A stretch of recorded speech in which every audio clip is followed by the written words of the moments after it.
seventh session about a movement which has impacted every human being on the planet.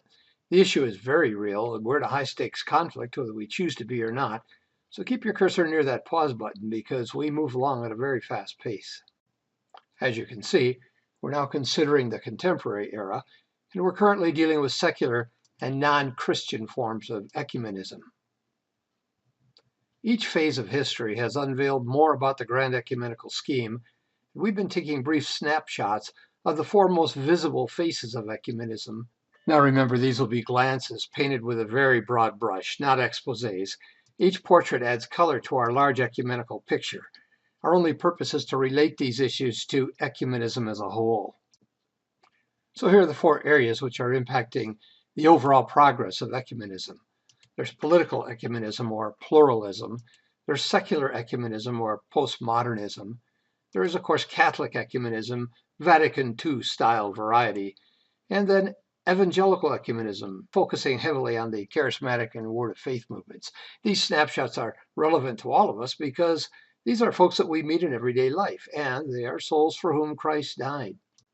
So jump in the DeLorean and be sure to watch out the window as we travel through time into our present, or at least the near present.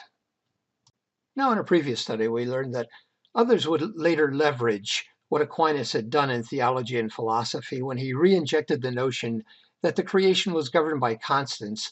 He argued that an unchanging God imbued changelessness into his creation at some level, and thanks in part to that assumption of the constant in the creation, the door would be open to revisiting the whole premise that there is a constant.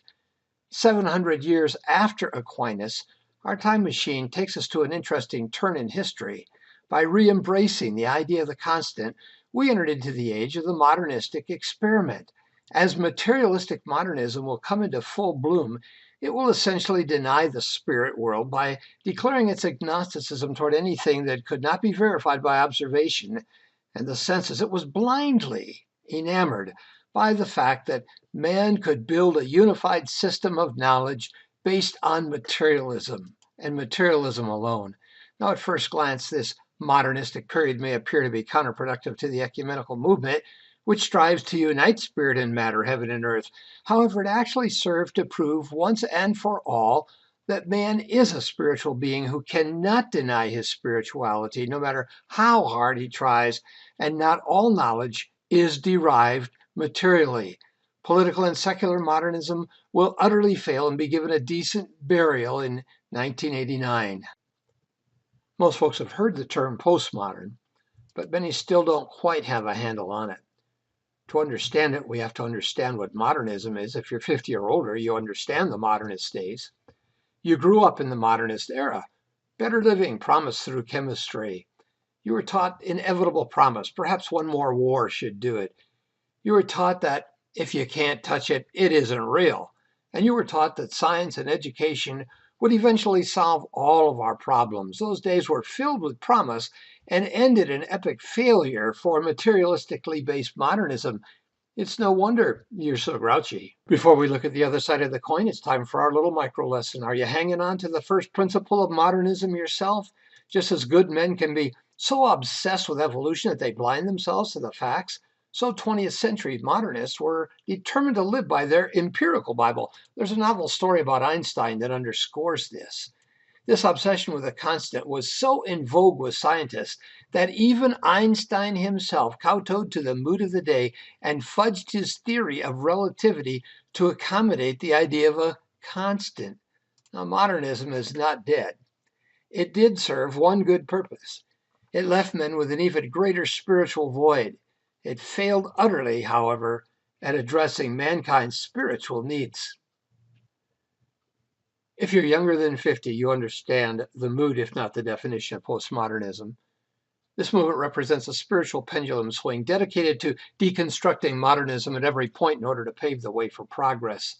Now, you may be a postmodernist if you were taught to believe in everything but absolutes, including yourself, the irrepressible spirit of man, karma, the good in all religions, the Broncos. You believe in aliens and ghosts and witches and Sasquatch and maybe even superheroes, especially if they're connected with the elements, earth, wind, water, and fire, and you believe your non-judgmental dog is a family member and you would save him ahead of another human being. You can simultaneously rescue a dog while aborting a baby. And above all, you're on an authentic and genuinely spiritual journey, aided by your spiritual disciplines. So, if that's the case, it's no wonder you're so sanguine. Now, we can get very technical, very fast about what postmodernism is. Feel free to read the chart. Its main goal is to deconstruct the modernist era and reopen the culture to spiritual awareness. So if you notice this on the side of the chart, its main goal is to deconstruct modernism. Its main effect has been to reopen the culture to creation or spiritual awareness. And its dynamics have succeeded through collective thoughts. Then you have a good handle on what postmodernism is. It is a subjective movement where no absolutes are allowed, and it's a collective movement where each participant is dependent upon the group. Let's visit the postmod culture. Let's visit him on his own ground, so to speak, at the coffee shop. Right now, we're taking a peek at the secular postmodern. In another episode, we'll look at the evangelical postmodern. The emergent postmodern, now appearing in coffee shops everywhere, can be noticed by his terms. No problem, here's your awesome double shot of non-judgmentalism. I'm sorry you feel that way about your coffee. Be well. I'm so authentic, I'm self-deprecating.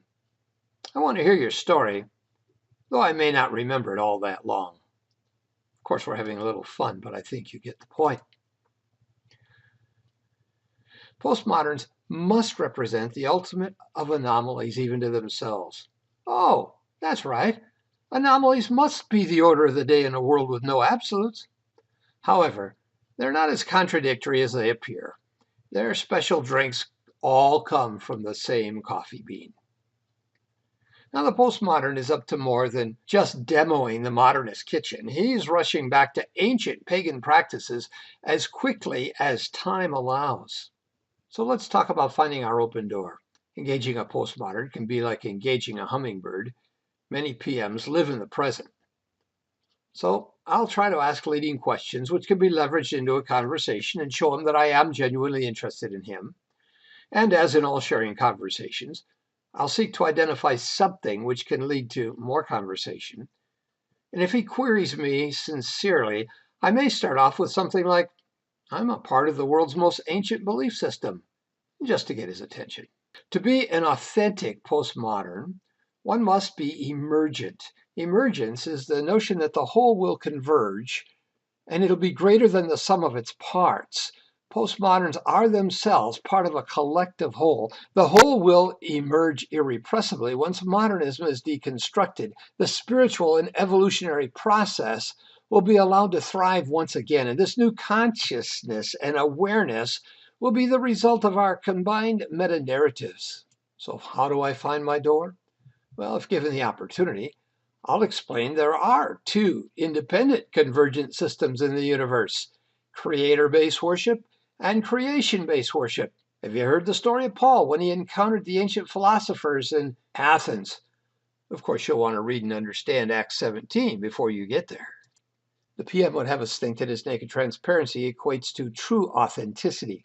Reacting to the Fifth Avenue spin tactics of the modernist, he wants to know who you really are and what you really think, and he offers an attitude of absolute non-judgmental acceptance and expects the same in return. There is, however, an agenda associated with this faux transparency. His willingness to let it all hang out, exhibiting both his best and worst traits, provides him with a de facto excuse to behave pretty much any way he pleases. After all, he is who he is, and that's okay. Postmoderns are all about the story.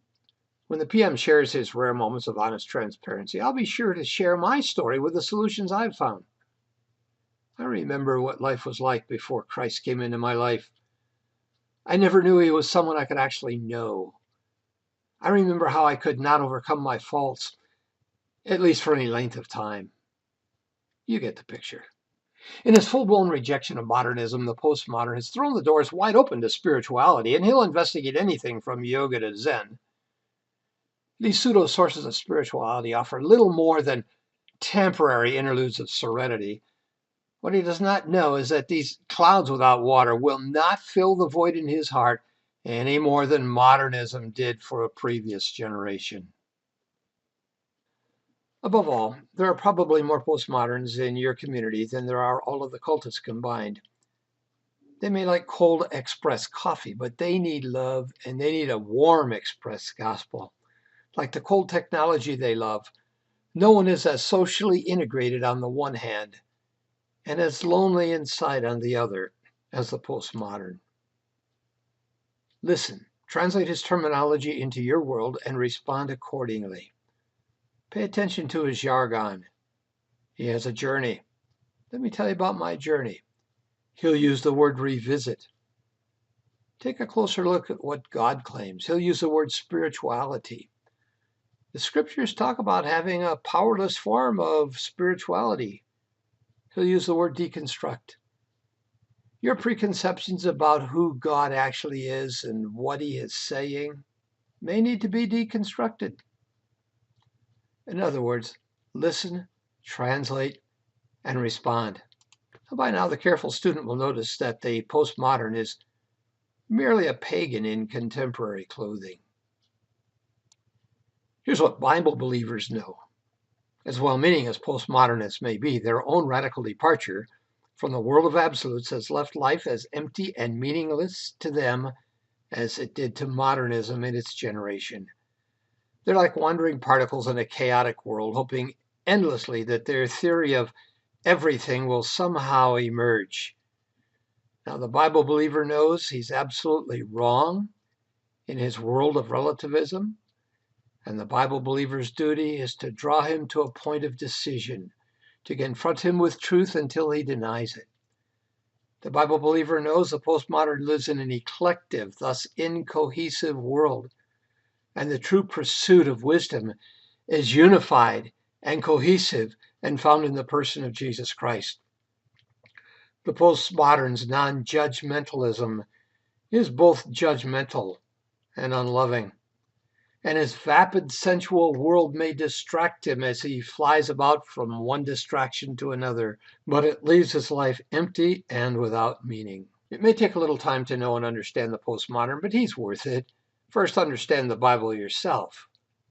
Study passages such as Romans 10 very carefully. Love the postmodern enough to confront him. Bring him face to face with the truth. Take your own time to learn the key arguments of Scripture so that you can be quick on your toes when talking with the postmodern. And as a final takeaway, know that the postmoderns are trying to achieve their emergent goal collectively, by amalgamation as it were. And remember that at the core of the postmodern mantra, we find the same ingredients that are visible in all ecumenical pursuits. Postmodernism teaches collective ascendancy, collective higher knowledge, and of course, a collective and very counterfeit religious system. As always, we thank you for letting us share. Remember, God requires each of us to make a choice. We cannot be neutral, and we'd love to chat with you personally regarding spiritual things. Visit us at standingtrue.com.